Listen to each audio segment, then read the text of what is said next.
So for those of you who don't know who is in front of you, we have Pokras Lampas today with us. He's an incredible, world-known, distinguished calligraphy artist.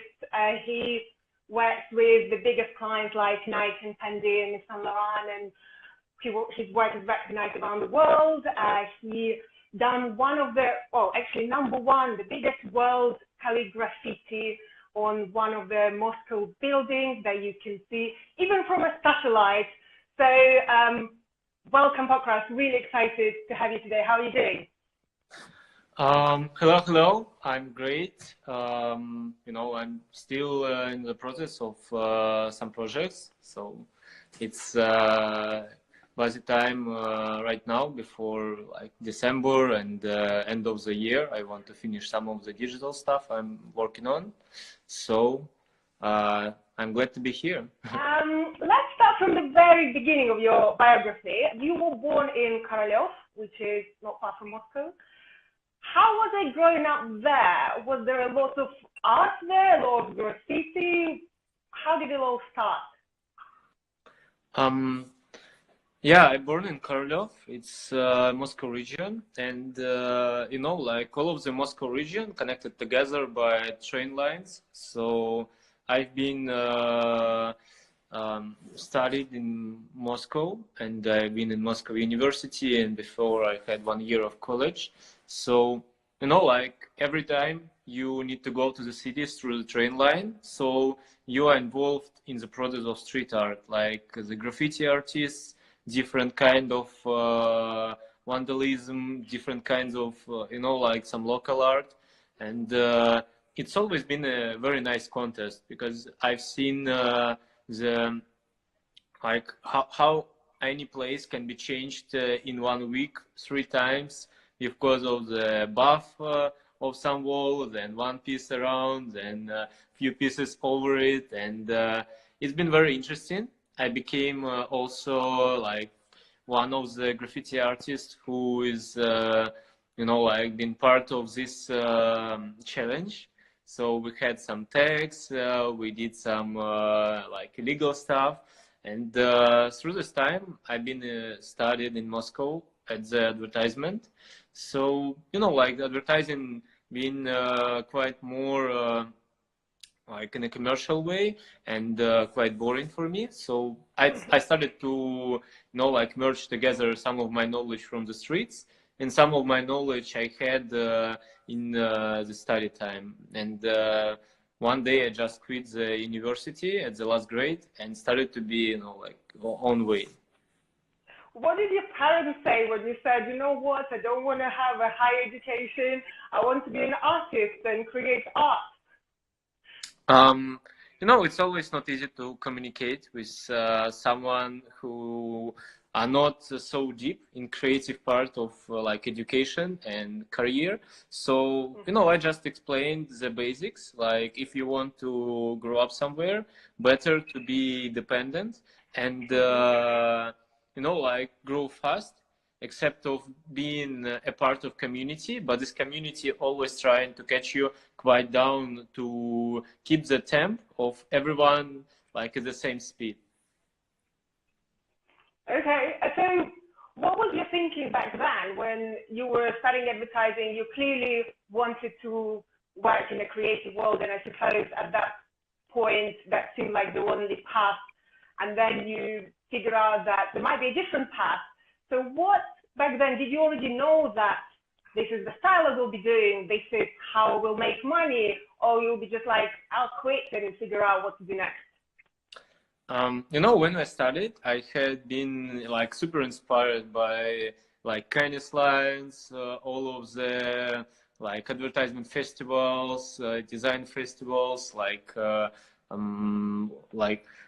Red Dot, like Golden Drum, or like different kind of like contests between designers. And I saw like the advertisement is so creative, so crazy. All of the clients will support your craziness. But when I started to practice, I found like it's quite far from reality. And usually it's a lot of boring briefs. It's a lot of like concepts you need to prepare, and everyone will choose something, you know, like maybe not so creative, but which will work for the large audience. So, you know, I had different times. I, you know, started to be a graphic designer as a freelance. Then I saw like freelance is booming in very common way, and everyone copying each other. So I can't stay unique in a world like everyone trying to repeat your project on Behance. After a few weeks, you launched it, and every year is quite changing my mind about the way how I can present my works. So now I'm using all of the skills. It can be part of street art, part of advertisement, part of my own, you know, like creative skills I can keep together. And like the best lesson I got is the way, if you want to be dependent, the best way is to keep a large audience, to be caged together with your own people. So, you know, like I started to develop Instagram. I've been like highly involved, not only in creative part, but also in production part. So every project we launched, we did with the credits of the team. We did with a very high quality of pictures or videos to make it viral on the internet, and to keep you know, like pushing the idea of like independent artists can be much more creative. So better to work with artists except to working with agencies in some terms of creative projects. I think it's such a great advice that lots of creatives forget, that it's not enough to do good work. You also need to promote yourself, be on social media, talk to the audience, get crowd around you that again will be your advocates, and that's how you grow your audience. When I think the first time I discovered your work was about 5 or more years ago, when you did this project, Calligraphy on Girls, which was quite interesting. And I remember looking at this person who did this work and thinking, this is a bit weird. It's either a person who really wants to get a lot of attention by combining beauty in design with beauty, like a human beauty, and literally it's like such a good stunt. It's a very good person who's really good at marketing, essentially. Or it's just you really like girls and you just wanted to paint on them. Tell me what was happening? How did this project happen? You know, actually, it's been erased from the graffiti roots, because in graffiti, it's been part of the, you know, like part of the life. You can draw on everything, and I had in mind, like, if I can draw on a huge mural, I can do it on the street, I can do it on the web. Why I can't do some photo projects? And I started to experiment with my friends to try how it can look. And I found like I can work with human body, not just, you know, like a canvas, but more about like personality. So I started to think about the symmetry of the lines, how I can make like the body more like deep in terms of art. And honestly, I've been also wondering why a lot of projects been quite silent, but the Calligraphy on Girls became super popular. But you know, a few years later, I just found that a lot of clients came to me for my like original calligraphy projects, and you know, like just been black background, white letters, that's all. Yeah. But the clients who work with me after this stuff, you know, like it's been Nike, it's been Dries Van Noten, and also a lot of brands really enjoyed not also, you know, the brightest project, but more about the quality of the forms, the quality of calligraphy I did. And it's still for me an interesting way how I can work with people, how I can paint the models. But now I'm selecting not the, you know, like mostly like maybe not the beautiful women's, but how to say, I'm trying to find the personality and trying to find the unique shape. What I want to say, what the visual part going to be represented by this. So we started to work with the backgrounds, we started to work with the looks, with environment around, and with the message I want to translate through it. How did you find girls who would agree to do that? You know, it's not so hard because at first everyone knows that the project will get right attention, and the Mm-hmm. attention will be from creative people. That's very important Mm-hmm. because everyone don't want to make projects just for, you know, like some common audience. Everyone wants to reach some you know, like creative people, to get more connections, to continue with some crazy experimental stuff, and I will try to connect it together. So even if you will check the Behance projects, it's always been published on the mostly creative portfolio Mm-hmm. side. And I believe this is the key. Like, the most important thing is to understand that a lot of creative people want to unite together. And Yeah. if you can do it, let's do it. Love it. I love this attitude, and I think it's all about being brave as well, and not thinking what will people think. Was there any negative comments about that? Any criticism of that is not art? This is almost pornography. You know, I'm honestly not trying to stuck in the negative Hmm. feedback because I don't. I'm not trying to, you know, like impress someone. I'm just doing what I'm doing, and if people supporting it, you know, probably this is the right way of communication. And of course, every project being done with a naked woman, it's always getting different kind of souls. And I'm probably agreed now, like it can look a bit of, how to say, a bit of common in selection of model or something, but I've been not super experienced in that. You know, it's been maybe like 21 or 22 years, so for me it's been always like, you know, the way how I can evolve. So now of course it's much more complicated and less naked, more artistic, but that time, like, it's been just, you know, fresh blood. Makes sense. Well, it was a beautiful project, and definitely, I think it made a ripple, and it has been published on lots of publications. So, what happened then? Because I think you were doing great work for a while before you actually became recognized and popular and successful. What was that moment when you realized I am now a professional, well-known person? What was that moment for you? You know, I had, as I told before, like every year changed on my mind. So when I started in 2013 to be like a very active calligrapher, I started both from like photo projects, like calligraphy on girls, graphic design. I did some covers for the famous artists. I started to try my digital sketches and work with Behance. And also I worked with the streets, so I did some of quite popular projects. For example, in the Yekaterinburg city in Russia, I did a street art object, and it became a cover of Google, like the biggest library of street art from the world. Oh, They it's my hometown. So. So, you know, like it's been also a surprise for me because I haven't known about it. And the Hmm. curators just told me that Google asked them to send all of the Russian projects they did. And after that, they just selected my picture as a cover of everything.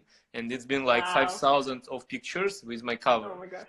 So, you know, like it's just, you know, every time you hitting up a different audience. Some of them connected with graphic design, some of them connected with graffiti, and of course, one of the like biggest steps I did is Behance, because it been super like trendy at that time, and I've been one of the mostly like trendy Russian artists or graphic designers who've been uploaded there. And the next steps been big outdoor projects like Calligraphy on the rooftop. It's also made a lot of positive feedback, right explanation what I'm doing, and the right like connections from the brands and from the collectors who started to try to work with me. And like next years, maybe last 3 years, I started to be less graphic designer. Every year I cut in a lot of clients who came to me just for graphic design to became like, completed artists. So I did canvases, I did some group shows, I did some personal shows. I started to travel around the world to learn more about not only like calligraphy, but learn about communication of people, to understand the cultures, to understand how everything connected with each other, and how I can like express my new knowledge through my hands. And it became one of my fav and one of my most ways I'm working every year. So I'm trying to develop my own style based on my knowledge, and that's why I'm keeping doing different projects over the world. It's amazing, and I think your style is definitely recognized, and you kind of figure out how to create something that will be different, but at the same time what you actually enjoy doing.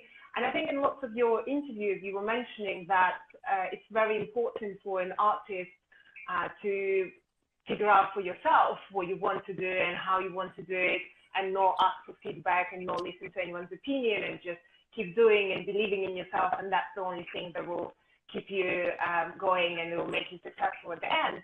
But I have lots of friends who are artists and trying to do art, and the main problem that lots of them face is money, and you obviously can't just keep doing amazing art and not have food.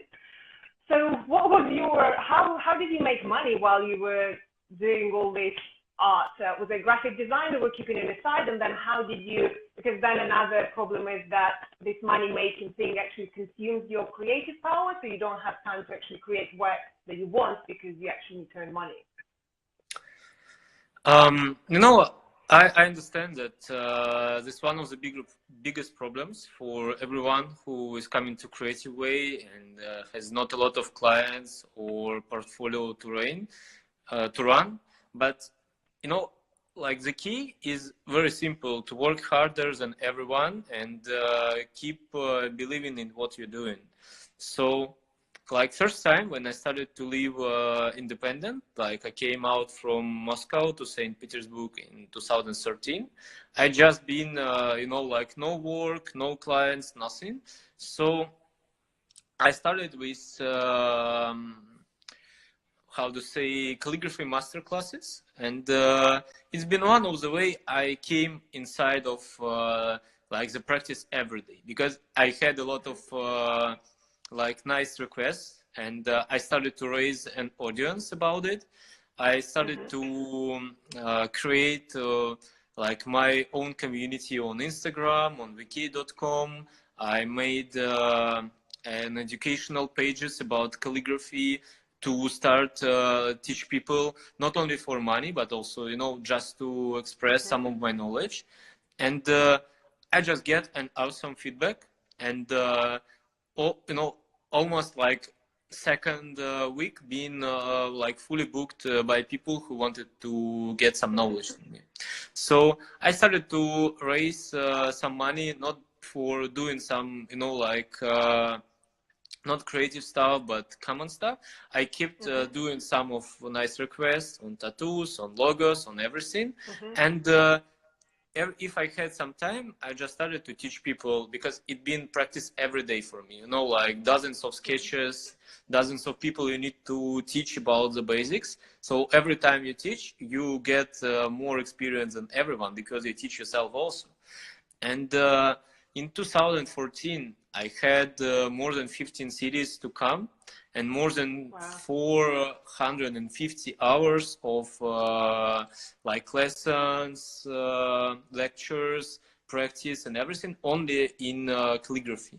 So it's been super crazy. Like every time I came, I had like my hand almost like dead, because of like the amount of hours I spend with people.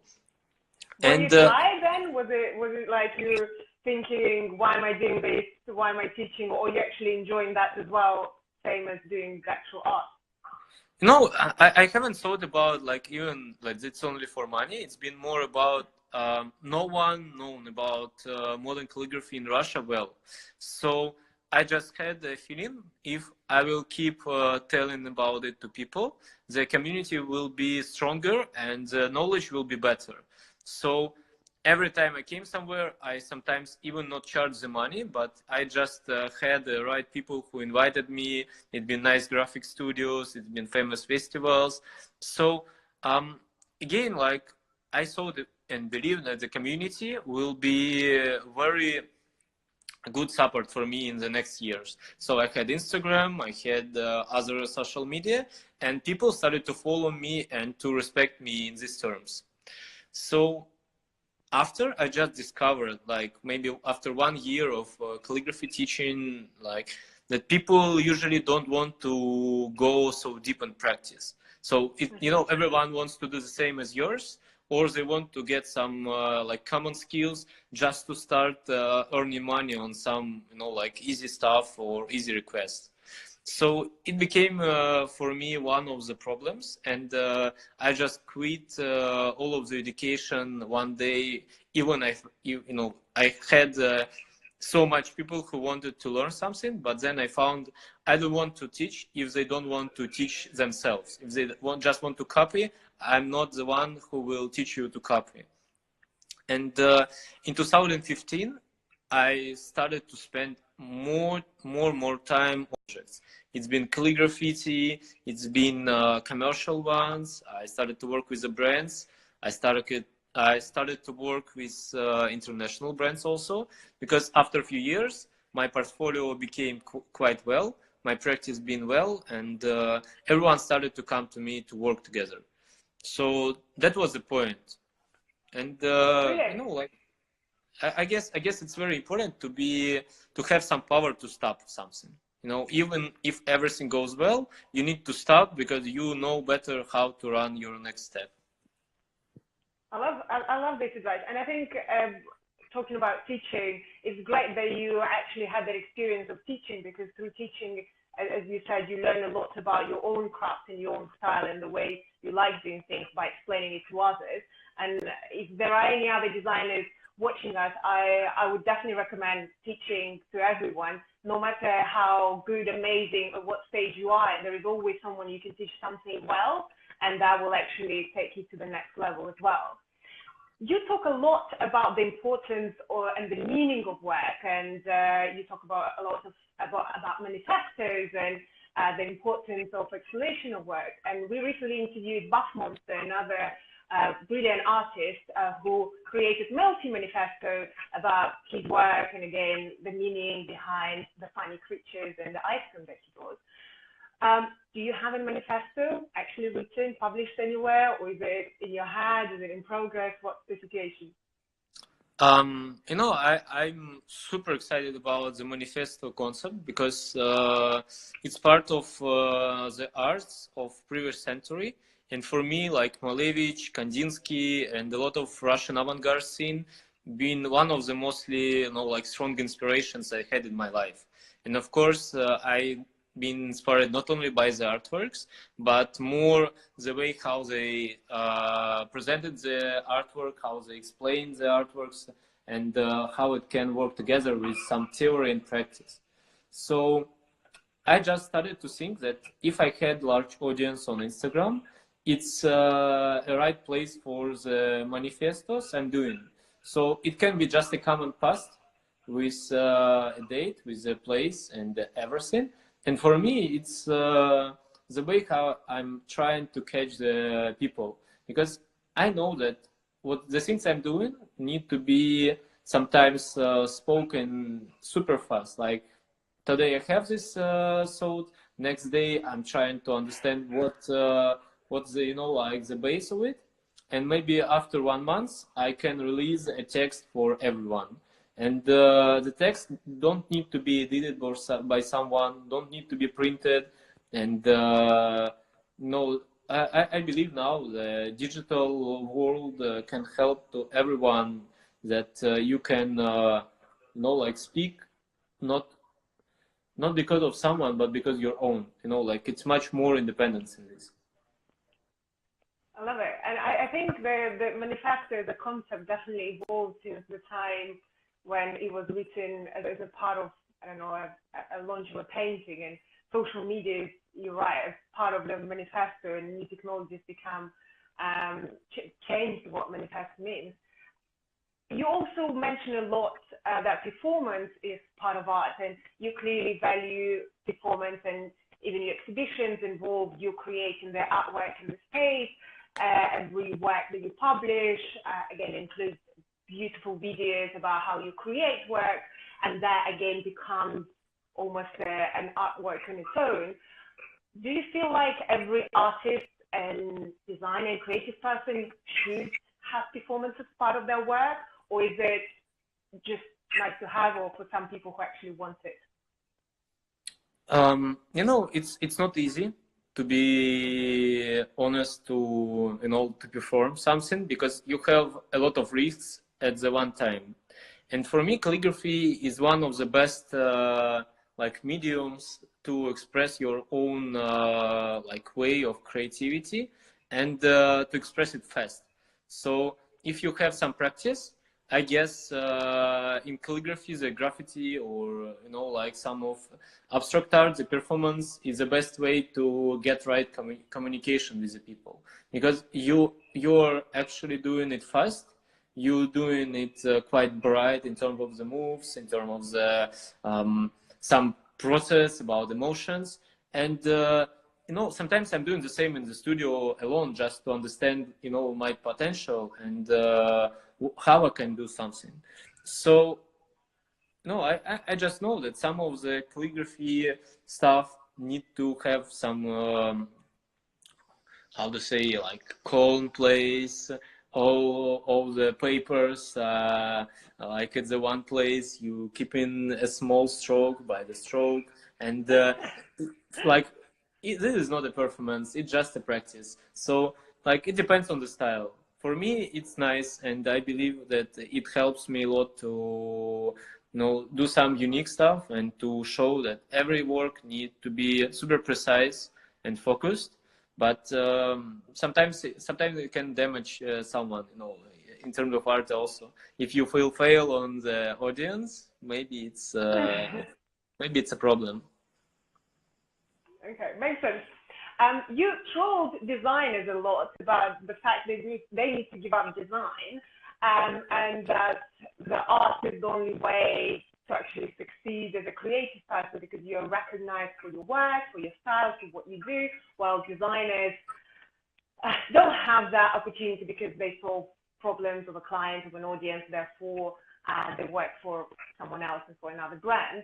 Do you really believe that, or is it just your way to provoke people? And if is there a way that designers can actually be expressive and have their own style? Because there are examples in the history, and actually Kandinsky and others were graphic designers at the end of the day.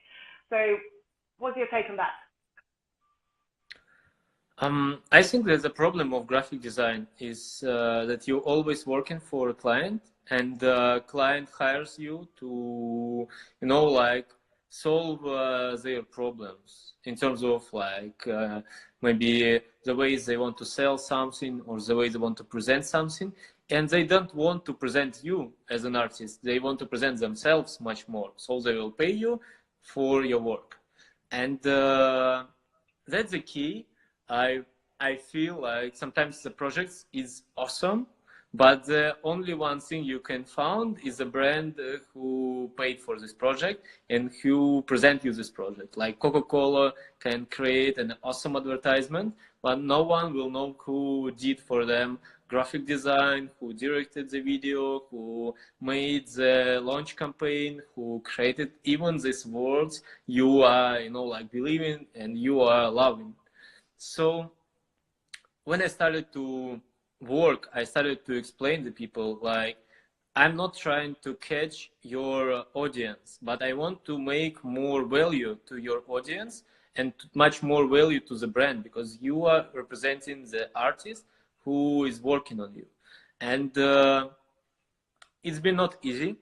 and I spent a lot of time to, like make my style recognizable even without the tag of my name on it. So at first, when we started to make collaborations, I never had like a credits on me, but everyone knows that's me. And time after, I just started to put credits because it became much more viral if everyone knows who did it. So I guess it's one of the keys that now artists can work together if they want to enlarge the people and the audience for it. Because a brand can make it so popular, but you don't need to forget about your own values, what you are representing, what you are showing, what the projects you are doing, and how it's unique or not unique on the market, in the world, and everything. So I guess it's always tricky, and honestly, I can see that a lot of people have the same practice, and I'm super happy that last years, like the Russian brands and worldwide brands, started to work more and more and more with artists and even graphic designers as an artist.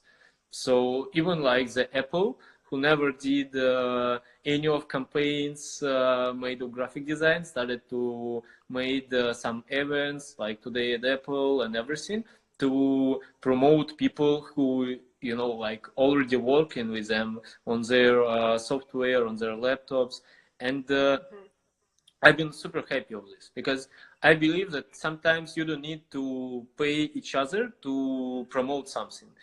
If you are working with something, like perfect in quality, you just need to keep credits of each other, and it will help to each other. That's great advice. And on the talking about money and budget, it seems like you're a very good salesperson because you manage to convince clients to do the work that you want to do, and obviously you don't have an agent. So majority of the times people talk directly to you. So how did you learn to be a good salesperson or project manager, whatever you want to call it? And it's definitely not the skills that you learn when you study design or calligraphy. Probably it's a part of my communication skills because I started from the streets, and on the streets, everyone is trying to be independent and trying to be recognized. So if you want to be recognized, you need to be unique. And being unique is one of the mostly like hard things we can found in our way. So if you are unique, you have much more possibilities even in terms of working with clients, because you don't need to explain them that they need to choose you because you will make it cheaper or faster, because they actually love the work and they want to work with someone who is inspiring them inside of their company or inside of their team. And sometimes I also believe that your works, your projects can be the best promotion of yourself.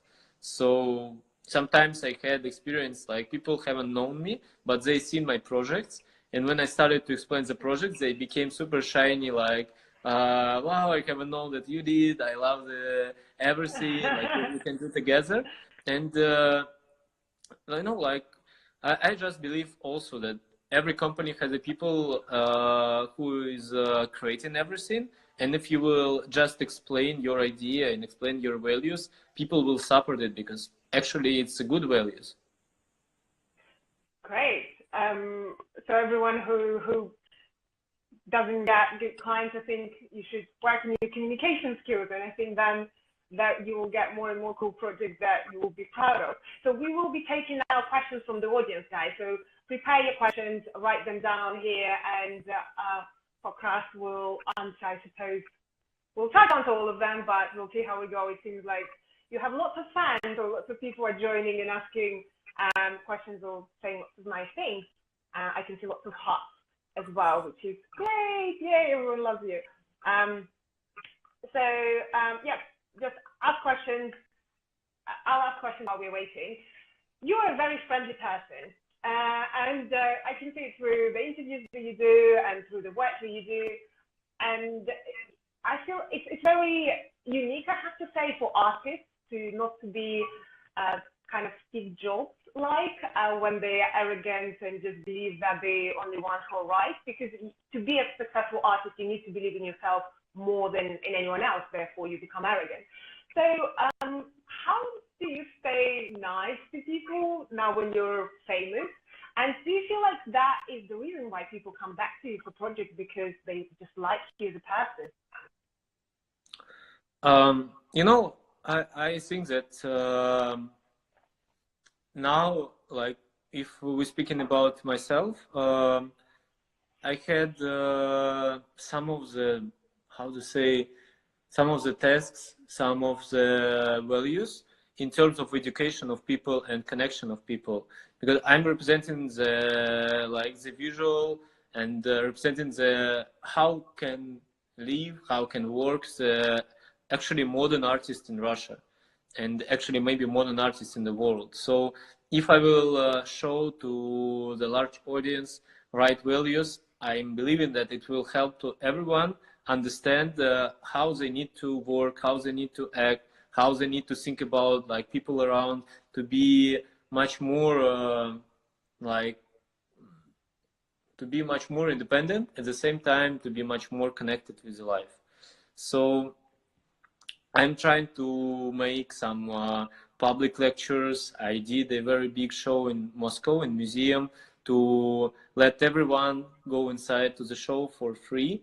And we actually paid for all of the exhibition by ourselves to make it real.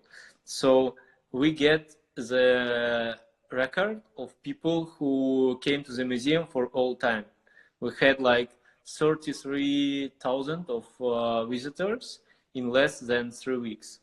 And I live almost every day and every hour inside of the museum to connect with everyone, and everyone been able to come. It's been clients, it's been my friends, it's been creative people who wanted to collaborate, it's been some students who want, you know, to get some advice, it's been some fans who wanted to see me in the process of work. Like everyone, every age, like whatever, came inside of. And I thought that it's very important for me to show that if you are like young, it does not matter, because your experience and your works matters much more. Thank you so much, Pokras. It was such a pleasure. Thanks a lot for your amazing work and inspiring lots of people.